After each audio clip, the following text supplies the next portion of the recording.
আসসালামু আলাইকুম প্রিয় দর্শক।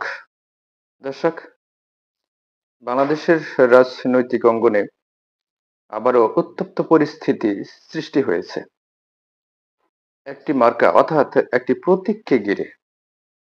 একটি প্রতীক শুধু একটি মার্কা নয়, এটি একটি ইতিহাস, একটি সংগ্রামের প্রতীক, একটি আন্দোলনের প্রতীক।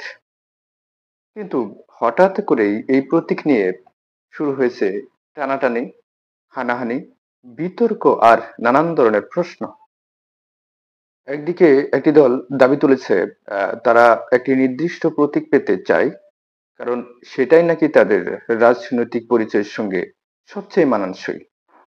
অন্যদিকে সেই দাবি যেন ছুঁয়ে যাচ্ছে অন্য একটি পুরনো ও প্রতিষ্ঠিত দলের প্রতীকের সীমানাকে।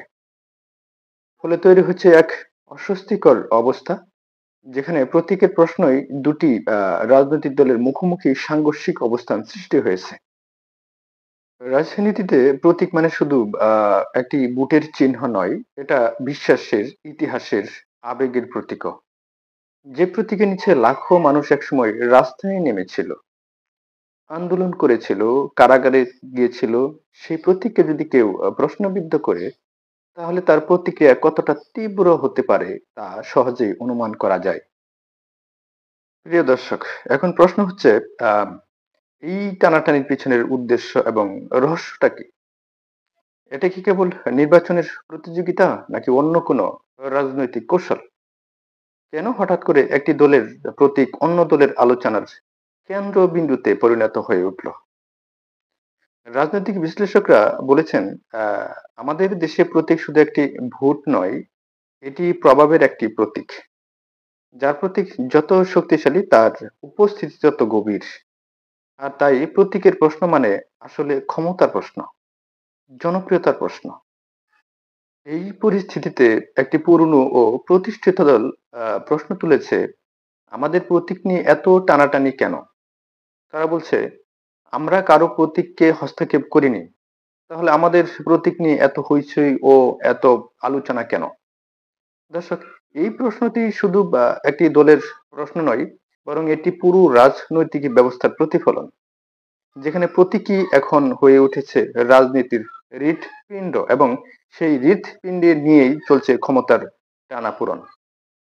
আজকের আলোচনায় আমরা দেখব, এই প্রতীকের লড়াই শুধু নির্বাচনী প্রতিযোগিতা, নাকি এটি আরো গভীর কোনো রাজনৈতিক ষড়যন্ত্রের বার্তা বহন করছে। এই সমস্ত জটিল রহস্যকে খুঁজে বের করার চেষ্টা করব। প্রিয় দর্শক, ততক্ষণ সাথেই থাকবেন।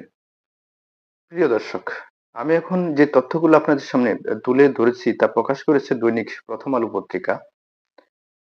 প্রথম আলো পত্রিকার প্রতিবেদনে বলা হয়েছে, বিএনপির মহাসচিব মির্জা ফখরুল ইসলাম আলমগীর প্রশ্ন তুলেছেন, বিএনপি নির্বাচনের প্রতীক ধানের শীষ নিয়ে অযথা কেন টানাটানি? তিনি আরো বলেন, আহ, ভাই, আমরা তো তোমাদের মার্কাতে বাধা দেইনি।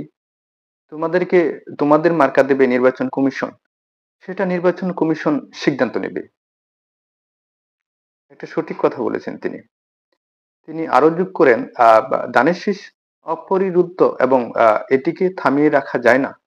গ্রামগঞ্জে যেখানে যাবেন সেখানেই এটাই স্লোগান, ধান লাগাও, ধান লাগাও।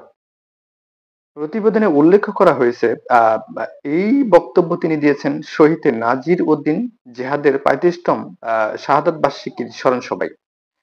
তিনি কোনো দলের নাম সরাসরি উল্লেখ না করলেও ইঙ্গিতটি স্পষ্ট ছিল। সাম্প্রতিক বা আরেকটি রাজনৈতিক দল নির্বাচনী প্রতীক শাপলা চেয়ে নির্বাচনী কমিশনে আবেদন করেছেন এবং দাবি তুলেছেন, হয় শাপলা দিতে হবে, নয়তো দান বাদ দিতে হবে। প্রিয় দর্শক, এখানেই সৃষ্টি হয়েছে নতুন রাজনৈতিক দলের একটি মার্কা বিপ্লব। একদিকে প্রতীকের দাবি করা দল বলছে তারা তাদের অধিকার চাচ্ছে, অন্যদিকে পুরনো একটি ঐতিহ্যবাহী রাজনৈতিক দল বলছে তাদের প্রতীক অর্থাৎ দানের শীষ নিয়ে অযথা কেন টানাটানি করা হচ্ছে। এই যেন প্রতীক থেকে শুরু হওয়া এক নতুন রাজনৈতিক বিতর্ক, যেখানে লড়াই শুধু আহ যেখানে লড়াইটা শুধু ভোটের নয়, লড়াই প্রতীকের প্রভাবেরও। কারণ দানের শীষ শুধু একটি মার্কা নয়, এটি বাংলাদেশের রাজনীতিতে আন্দোলন, গণতন্ত্র আর ইতিহাসের প্রতীক।